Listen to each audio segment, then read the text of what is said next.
Our first guest tonight has been one of the most famous human beings on earth for most of his life, really. He was governor of the state of California, and he told us he'd be back. He kept his word. Please say hello to Arnold Schwarzenegger.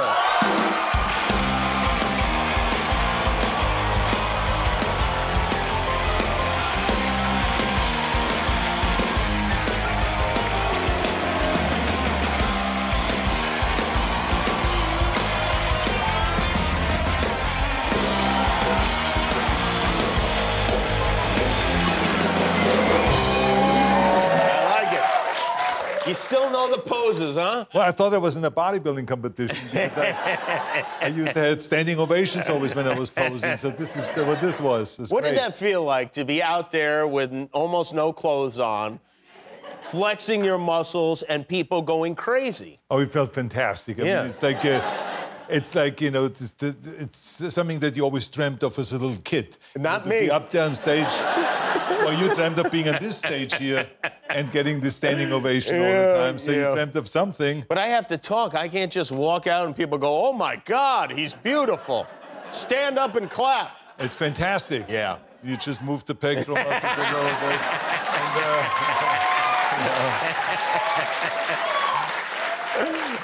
But anyway, it's great to be back here. It's great to have you here. Because the last time we did the interview, it was online. It was like a Zoom meeting kind of a thing, right? Yeah. Which was fun, but I mean, to come into the studio, to see the audience, it's and to be with you, fantastic. Well, and it's great to have you here. Yeah. And I want to start, if you don't mind, with a political question. When you were governor of the state of California and you would get documents, did you ever tear them up and shove them in the toilet? Well, I had a kind of like a government, a policy of to let the sun shine in. I see. So everyone should see everything that we did. Uh-huh. And... not just the plumber? So, not just the plumber. No, so I never flushed any documents or just shredded any documents as far as that Speaking of the sun shining in, I'm interested in every aspect of your life. Like, what do you do right when you wake up in the morning? What's your, like, what happens? Well, the first thing I do is I always get up very early, like 5:45 or 6 o'clock. I get up because otherwise the animals are complaining. Oh, right. So the first thing I have to do, the first hour always is occupied with feeding the animals. I mean, when Lulu starts screaming, my little miniature donkey. Lulu's a mini donkey. Screaming at 6 in the morning. If she doesn't get attention, if you don't let her out of the stall and let her run around in the grass, eat the grass, then I put her back into the stall. The same with Whiskey. The miniature horse, the pony, and then I have Dutch, the big dog, you know, that he wants to have his food, and he's growling when he doesn't get his food. And I have a little puppy, and she starts biting my toes when I don't feed her. So this is all this stuff is going on at the same time. But if I don't feed them, they will wake up all the neighbors. That I can tell you for sure.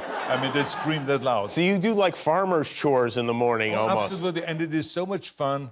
I think it's kind of therapeutic. It's so wonderful when you get up in the morning, the only thing you think about is the animals, feeding the animals, making them happy, and to get the dynamics going. Lulu and Whiskey, of course, they're invited into the house always. So I feed them cookies, oatmeal cookies in the kitchen. And then the dogs get jealous. I have to feed them oatmeal cookies. They're especially made for the horses, really, but they taste good, so I eat them. The dogs eat them. The horses eat them. Everyone What a eats them. menagerie. Yeah. Wow. That is crazy. Do you ever have house guests who aren't aware of what's going to happen? Well, you know, we have house guests coming over, and my dog jumps at them, and then all of a sudden Lulu runs through the house, and my cousin was here not too long ago, just before Christmas, and she was like in the shock because she never thought or knew that the animals come through the house. So she saw the miniature donkey run into the house, you know, and scream loud, demanding cookies, you know. And they say, all right, Lulu, come on down. And she says, oh mein Gott, Arnold, ja, was machst du denn hier?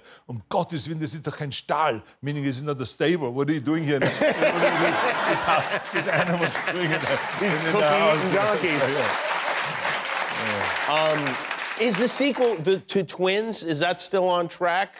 Triplets, you guys are calling? With Tracy Morgan and Danny DeVito, myself. Tracy Morgan is We're going to be... start shooting that in the fall. Oh, you do? Yeah, okay. Do you know Tracy well? Tracy is a fantastic guy. I met him a few times, and then we got together with this. I mean, he He's a fantastic entertainer, great actor, great energy, and he's also at the age where we can make him a little older to sell the idea that he's the same age as Danny and me. Yeah. The idea is that we're triplets. Well, listen, that's not the biggest leap people have to take. I mean... story-wise, it really is fantastic. I tell you one thing. We've been tinkering around with that story now for 10 years. Oh, really? 10 years? And then when Ivan Reitman took charge of it again, who was the original director of Twins, when he took charge of it and when he became passionate again that there could be a sequel, he really got into it and he straightened it out. We have a straight tense script. We love the script and we cannot wait to see it. I can't think of a group of 3 people who would be more fun to hang out with than you, Tracy Morgan, and Danny DeVito. I mean, this is and forget what goes on screen. This is an unbelievable group off screen. Yeah. You and Danny are like really friends, right? We are very, very good friends. And, you know, we have had so much fun doing Twins together and then doing Junior together. So he's a really great friend. You look for things to work with him. Oh, yeah, absolutely, absolutely. And he's a great guy. Do you guys pull pranks on each other? Is that something? Because I know, like, Danny is a bit of a prankster. Well, so am I. Yeah. You know, so we all do these little things that you always do in a movie. There was one time when I was shooting Junior, I remember, and it was lunch break. And Danny said to me, he says, come to my trailer. I cook some good Italian food. I said, okay. So I went to the trailer. We ate the Italian food. It was delicious, the pasta and all of the stuff that he had. Then he made some coffee, some espresso. And then afterwards he says, Arnold, you always give me cigars. And I always feel guilty. I have cigars this time. I want to give you a cigar. And then I said, well, that's finally. I said, Danny, this is really great. He gives me this cigar, really long one, beautiful cigar, Monte Cristo Anniversario. And so I put it in my mouth and I light it up. He just comes in with the lighter. We light it up and I'm smoking it, and it was fantastic. We get to the set, we continue on with the scene. I forgot my lines. I'm standing in front of the camera. It was a close-up on me. Danny is behind the camera, and the director says, action, Ivan Reitman. And I said, what am I supposed to say? Well, we continue on with the scene, Arnold, from before lunch. Remember the scene when you and Danny were talking about going out and you're now pregnant and all of those kind of things? And so I said, no, I don't remember. I said, what did we do before lunch? And so I had to go to the script supervisor. I had to check out the script. I totally forgot everything. Find out then an hour and a half later, when I finally started remembering things again, that Danny put some marijuana in the front of the cigar. So that's what happens. I was stoned out of my mind. And I'm standing there in front of the camera, I forgot everything. And Danny was always going to Ivan, and I said to myself, I feel so embarrassed. Ivan Reitman must think I'm an idiot, I totally lost it. And then Danny was always kind of like, so those are the kind of pranks we do. But I did try to do the same thing to him. Oh, you did? In my office. Yeah. I pulled out the cigar, I gave him one with marijuana in it, and he has a nose for marijuana. I swear to you. I gave him the cigar, it was that far away, and he said, there's some grass in it. So, didn't work. I tried to pull the same trick on him. This is, so I saw this, I think you posted this, and I thought, oh, there's a movie. Arnold Schwarzenegger is playing Zeus. But it's not a movie. It's a Super Bowl commercial for BMW. That's right, BMW iX. The iX. Do you want people to think that it was a movie and lead them in that direction? I think that's how you tease something, to let the people know there's something coming out like that. But you don't give them the whole story. And then the next thing, you do a little teaser trailer. Then you do a bigger teaser trailer. Then you do a teaser for the teaser trailer. Then you do a poster for the teaser trailer. And then finally you come up with a commercial. I tell you something, Jimmy. I've never gotten so much publicity for any commercial that I've ever done. This is like all over the world. The Super Bowl hasn't even happened yet. Zeus, the god of lightning. Zeus is with the God of Lightning is with us. Arnold Schwarzenegger. We'll be right back. We are back with the great Arnold Schwarzenegger, who is celebrating not only his performance as Zeus on Super Bowl Sunday, but also you're going to be a grandfather again for the second time. That's Your right. daughter, Katherine, her husband, Chris Pratt, have blessed you with yet another child on the way. It's on the way, and tell you one thing, that it is the easiest thing to be a grandfather. Why do you say that? Oh, I'm telling you, because they come over to the house, you know, you play with Lila for around an hour or two. I put her on the horse, I put her with the dog, I play with the dog, and after 2 hours, they leave. Over. That's it. Over. It's fantastic, I tell you. So it's, I have a great time when they come over to the house. As you know, you're friends with Chris Pratt. He's a fantastic guy. He is a great guy. Son-in-law. I love my daughter, Katherine is so wonderful, and I'm so proud of her. So they're great, you know. When they come over, the whole house lights up, and the animals are there, and they're there, and we play with the... it's like the baby Jesus in the manger. Right, yeah. And do they tell you, like, I don't know if they know even, maybe it's going to be a surprise what the baby's gender is, but would they tell you, or would they be worried that you would accidentally blow it? I really don't know. You don't know? But I do blow it a lot of times. You would blow it, yeah. So absolutely correct, because I can't shut my mouth, so I just blah, blah, blah, and all that stuff. So it could easily be that they know. I don't know, because I don't think so, because I remember that my wife never wanted to know. Right, yeah. Same with us. We didn't, It was always a guessing kind of a game. Yeah. And so I think because Katherine is a lot like Maria, I think that she probably will go in the same direction and not want to know. Yeah, so this is just a guess. Okay. And also she cannot trust me. Yes, well, those two. There are two factors at play. Exactly, that's right, yeah. You put something on Instagram that I thought was interesting. You shared an office with Shaquille O'Neal. What were the circumstances of that? Well, I had an office, as you know, I built that office in 1984. It was finished in 85. And then I wanted to not have a regular real estate office or a commercial office with bank and this and that offices in it. So I wanted to bring in entertainers in. So, you know, and athletes.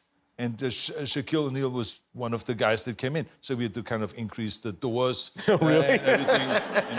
And the toilets, you talked about toilets.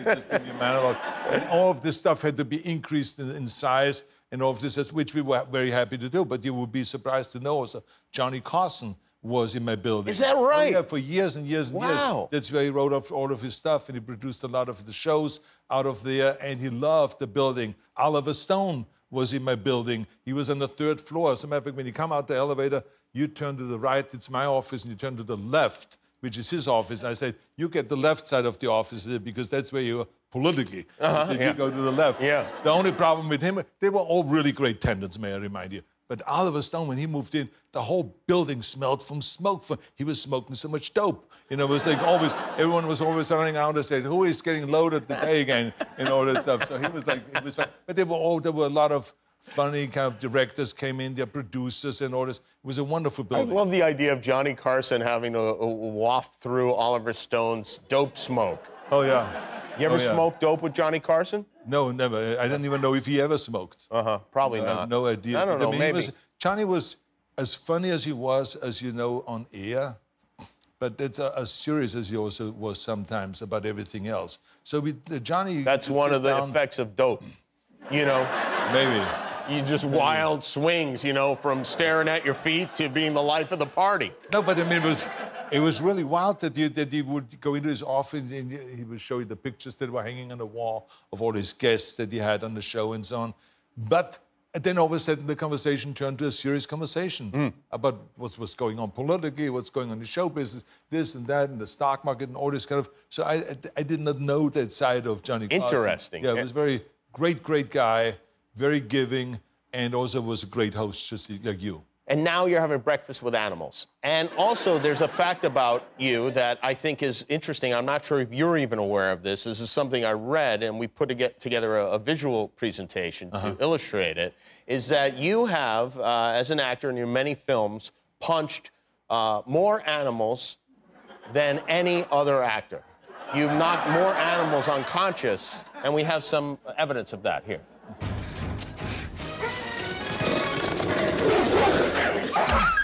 Stay.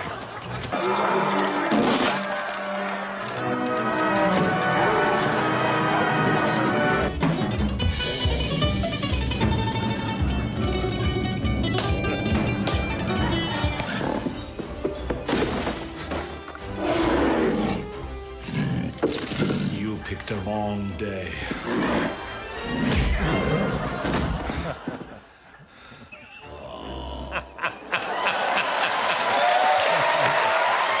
No actual animals were harmed. Where do you find this footage, is my question. I mean, who put this together? I mean, this is You wild. did. I forget half of it. I mean, it's just wild. But we made a lot of fun, punching out horses. Notice the key thing is to know that we don't ever touch an animal. Right. Or right. it is kind of a fake animal that you actually hit and stuff. Well, yeah, like you should explain that to Lulu and whiskey. Exactly. Arnold Schwarzenegger, everybody. We'll be back with Rachel Wolfson. Hi, I'm Jimmy Kimmel. If you want to see all our latest videos, click the subscribe button. And if you don't, click anyway and close your eyes when they come on.